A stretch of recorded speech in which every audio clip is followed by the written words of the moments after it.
What up, everybody? Thanks for checking out this week's video. I just got done setting up my camera on my new piece of gear I just got. I just picked up a gimbal. If you don't know what a gimbal is, it looks kind of like this. Just like this. Dang it. This is pretty tough, I'm not gonna lie. A little balancing act. 6.5 hours later.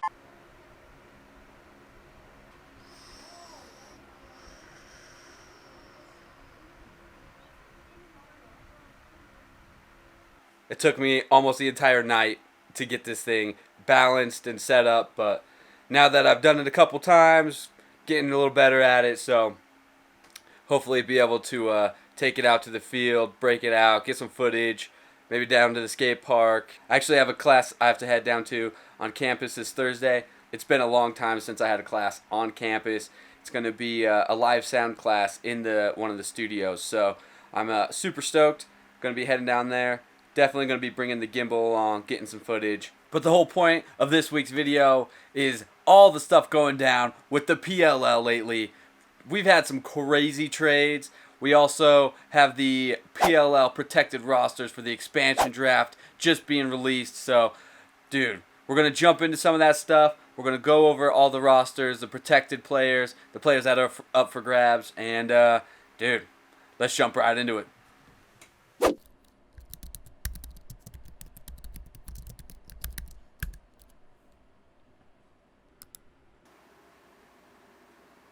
All right, jumping right into it. Dude, we got to kick things off with this Paul Rabel trade to the Cannons. This is huge, dude. I'm going to be honest, though. From an outside perspective, if Paul Rabel was going to get traded to any other team, I think it would be the Cannons. Like, I don't think he'd be getting traded to any other team. So, I don't know. A great snag for the Cannons. They get one of the best midfielders in the game to build a team around. Then, of course, we got to jump into the most recent trade, the Ryan Brown to the Water Dogs. This is crazy, man. The Atlas are getting an 11th overall pick and and the Water Dogs are receiving Ryan Brown. So, dude, Ryan Brown, couldn't have said it any better. An ambidextrous sniper, dude. Dude is just, he can literally sting the corner from 250 yards away. Sniped. Just got sniped, dude. So that is huge. The Water Dogs attack is going to be pretty interesting to watch, dude. It's going to be awesome. We have a few other trades going down that we need to check out. Let's see. Oh, yeah, here we go. There's been so many huge trades lately. This is nuts. Connor Fields to the Archers. Chaos is receiving Ian McKay. Archers are receiving Connor Fields. So no draft picks exchanged or anything, just player for player. I like that, man. That's awesome.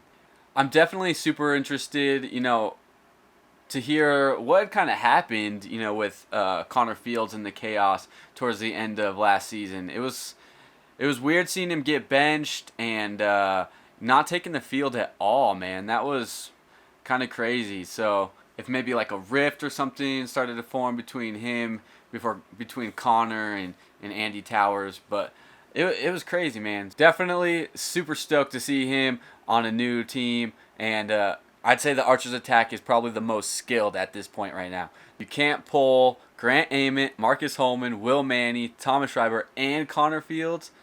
Dude, good luck. Good luck. I have a feeling those boys are going to be eaten this season, so we'll have to keep our eyes on that. And then the whole reason we are here, protected rosters for the 2021 expansion. Kicking it off up here at the top, Archers.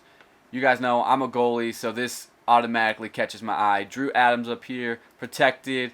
Obviously, they have all these, Connor Fields, Grant Ament, Marcus Holman, Stephen Kelly, Will Manny. Yeah, all those guys aren't going nowhere.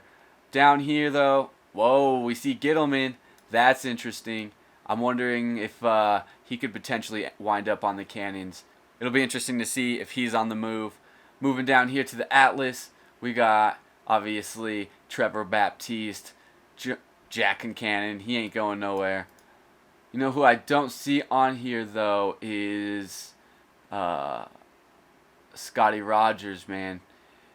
He's not unprotected and he's not on protected roster. So that'll be interesting. These unprotected players, we got Connor Buszczyk. For the Chaos, what jumps out on this unprotected side is, dude, we got Deemer Class, Dan Coates, and Miles Thompson. Even Troy Ray, too. I've seen that dude sting a few two-pointers in transition. So that'll be interesting to see if some of those guys are on the move. Dan Coates, a former Colorado Mammoth. Moving on to one of my favorite squads, the Chrome. Obviously, going to keep Gallo. You got to keep him, dude. Tom Ridney out of Army. All right, there's some big names unprotected down here. We got, obviously, the one that jumps out, Matt Gaudette. We have Brandon Kavanaugh, Reese Eddy. Interesting, man. Matt Gaudette definitely made some waves coming into the league last season. And comment down below if you're a Matt Gaudette fan or if you can't stand him. Moving on down to the Redwoods. Let's see what's jumping out at me on this unprotected players. Nick Acello, former Denver Outlaw. So I'm always keeping my eye on that guy. You guys know me. I'm a Denver born and raised. So, wow, dude. This one right here jumps out. Jack Kelly. Dude, that is huge. That could be a really good pickup for the Cannons. And then they also have their two face-off guys down here. So, all right. Moving on to the Water Dogs. Westburg, DU alumni. Got to shout that dude out. Zach Courier, former Outlaw. BJ Grill, another former Outlaw. Drew Snyder. I'm a huge fan of the Water Dogs, man. They have an incredible lineup. A lot of former Outlaws. An easy team to get behind. Assuming some of these guys, Brody Merrill, unprotected. Ben Reeves out of Yale. Dude, Ben Reeves could potentially. Ryan Drenner, unprotected. How is Ryan Drenner unprotected? Wow. All right. Moving on to the Whip Snakes. The last team here. And seeing who they got unprotected. Dylan Maltz. Always a fan of Dylan Maltz out of Maryland. He's a baller, dude.